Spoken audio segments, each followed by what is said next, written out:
Story of Musa అలెహిస్సలాం. చాలా సంవత్సరాల క్రితం ఈజిప్టు దేశాన్ని ఒక క్రూర రాజు పాలించేవాడు. అతని పేరు ఫిరౌన్. ఫిరౌన్ చాలా అహంకారంగా ఉండేవాడు. అతను ప్రజలకు ఇలా చెప్పేవాడు, నేనే మీ దేవుణ్ణి అని. ఆ కాలంలో బనీ ఇస్రాయీల్ అనే జాతి ఉండేది. ఫిరౌన్ వాళ్లను బానిసలుగా పనిచేయించేవాడు, చాలా బాధిపెట్టేవాడు. ఒకరోజు ఫిరౌన్కు ఒక భవిష్యవాణి వినిపించింది. బనీ ఇస్రాయీల్ జాతిలో ఒక బాలుడు పుడతాడు, అతనే నీ రాజ్యాన్ని నాశనం చేస్తాడు అని. దీంతో ఫిరౌన్ చాలా భయపడ్డాడు. అతను ఒక క్రూరమైన ఆజ్ఞ ఇచ్చాడు, బనీ ఇస్రాయీల్ జాతిలో పుట్టే ప్రతి మగబిడ్డనూ చంపండి అని.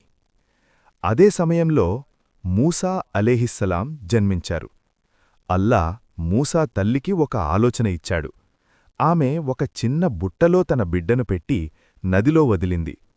ఆ పెట్ట నదిలో తేలుతూ ఫిరౌన్ రాజభవనం దగ్గరకు చేరింది.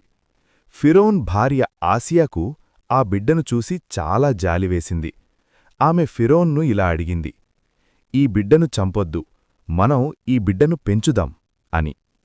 అలా మూసా అలెహిస్సలాం ఫిరౌన్ ఇంట్లోనే పెరిగారు. కొన్ని సంవత్సరాల తర్వాత అల్లా మూసా అలెహిస్సలాంను ప్రవక్తగా ఎంపిక చేశాడు.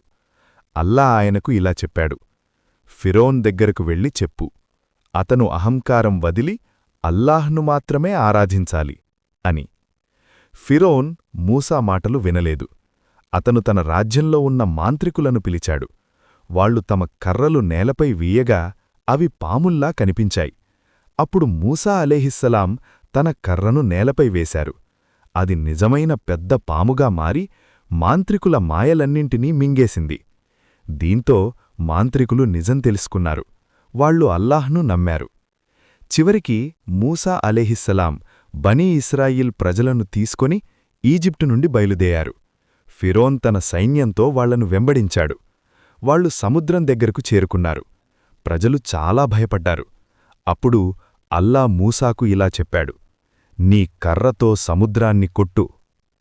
మూసా కర్రతో కొట్టగానే సముద్రం 2 భాగాలుగా విడిపోయింది. ప్రజలు సురక్షితంగా దాటిపోయారు. ఫిరౌన్ కూడా వెంబడించాడు. కాని సముద్రం తిరిగి మూసుకుపోయింది. అలా ఫిరౌన్ సైన్యం నాశనమయింది. ఈ కథలో మనకు వచ్చే పాఠం, అహంకారం చివరికి నాశనమవుతుంది. అల్లాహ్పై నమ్మకం ఉంటే ఎంత పెద్ద సమస్య అయినా పరిష్కారం వస్తుంది.